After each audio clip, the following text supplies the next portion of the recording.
Bonsoir à tous, je m'appelle Sébastien Favier, le créateur du carnet CPCDAS2, actuellement la version OS 2.0.5 Alpha 2 Alpha 3 3.0. Donc c'est une version qui va sortir, que je vais sortir en dernière version avant mon bac. Donc, bon. Alors je vais vous présenter ce soir, je tourne les yeux parce que j'ai les lumières qui me flashent les yeux. Alors ce soir je vais vous présenter un truc assez drôle que j'ai pu faire avec... Bon, déjà, je vais commencer parce que j'ai beaucoup avancé sur le réseau, donc il peut communiquer sur internet, pinguer une adresse, résoudre les noms, communiquer avec le protocole SMB, donc les dossiers de partage Windows et tout machin.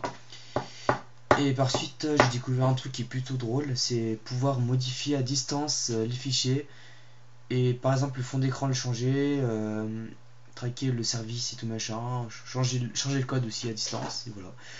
Alors, je vais vous montrer je vais vous montrer brièvement faire ça. Alors j'ai mon PC, démarrer sur CraftyOS, basé CPC-DOS, monter sur le réseau que je peux brancher. Normalement il va s'allumer. Bon, voilà. Je l'ai connecté. Donc il est sur le réseau, j'attends un petit peu. Alors plus tard il y aura une petite icône pour montrer que le réseau est connecté. Donc voilà. Donc je vais sur la console. Je partage mon lecteur virtuel. Alors, évidemment. Je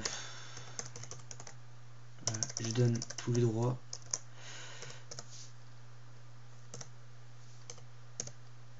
Sans mot de passe. Partage. Lecteur virtuel. Voilà. Ok. On partage avec succès. Donc maintenant, je peux le récupérer ici. Donc je me connecte. Là c'est bon. Hop là. Voilà, donc j'ai accès à distance sur ma clé USB.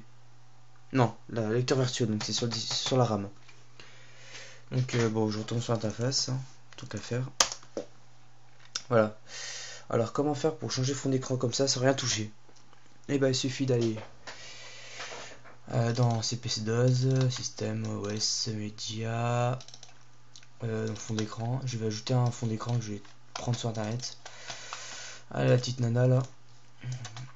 Enregistrer sous.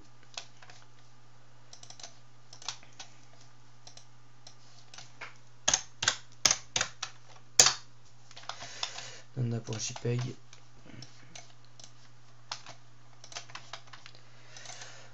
Copier. Et je le colle parmi tous les fonds d'écran.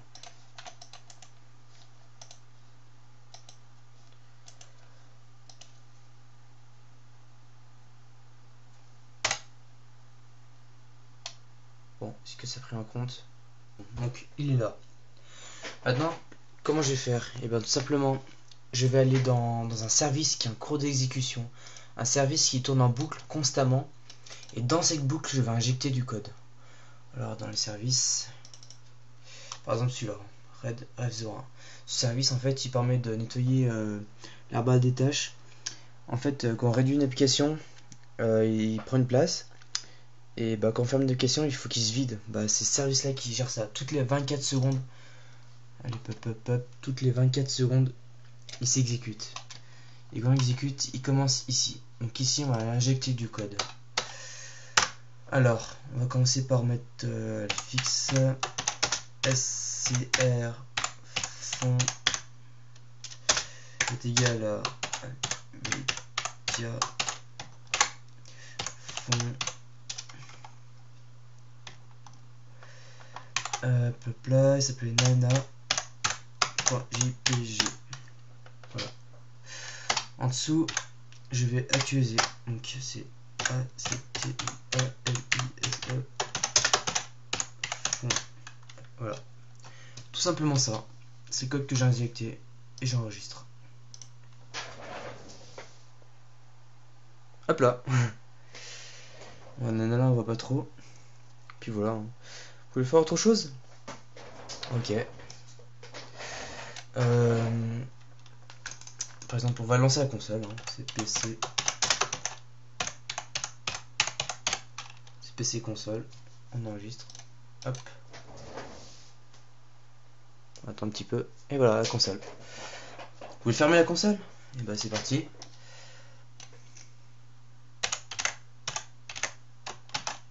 Je sais plus comment il s'appelle. Oh tant pis. Vouloir redémarrer le noyau. Ok bah c'est parti. On fait CPC. Non arrêtez. On enregistre. Hop. Il va s'arrêter tout seul.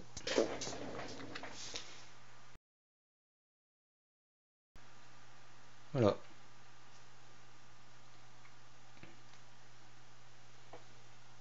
Et monsieur s'est arrêté. Bon, c'est pas vraiment une faille on va dire, il suffit de mettre un mot de passe sur le fichier de partage et vous pouvez plus là. Vous avez l'air con. Alors je vais mettre des sécurités bien sûr, parce que alors ça c'est super facile de pirater à distance vos CPC DOS et tout. Alors là, les sécurités, il y a vraiment zéro, à part sur le protocole SMB, vous pouvez mettre un mot de passe. Vous avez un mot de passe sur lecture, donc je vous remonte la commande. Attends. 2 secondes, je vous montre un truc.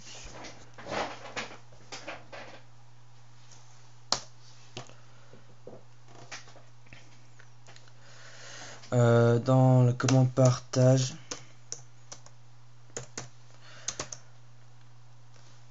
c'est joué le truc.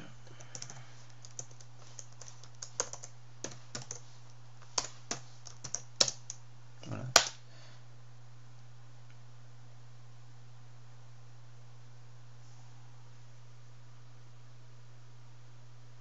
Je peux comprendre. Ah d'accord. Aide partager. Voilà. Alors partager normalement c'est comme ça, donc c'est simple lecture. Ensuite, vous mettez la lecture avec un mot de passe. Donc c'est à dire que il y aura un mot de passe pour le lire.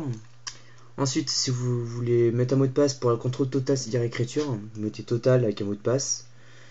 Et si vous voulez contrôle total sans avoir mot de passe, il suffit de rien mettre là. Donc comme dit le noté, vous pouvez également ne pas ajouter de mot de passe et tout machin. Vous pouvez le lire, vous mettez pause, comme ça vous lisez. Voilà. Ensuite supprimer un dossier de partage, ou tout supprimer tout simplement. Vous pouvez aussi vous connecter à un lecteur réseau de ce PC à un PC. Alors je vous conseille Windows 7, Vista et tout machin. Alors là c'est un peu la cata parce que déjà pour commencer il envoie des requêtes.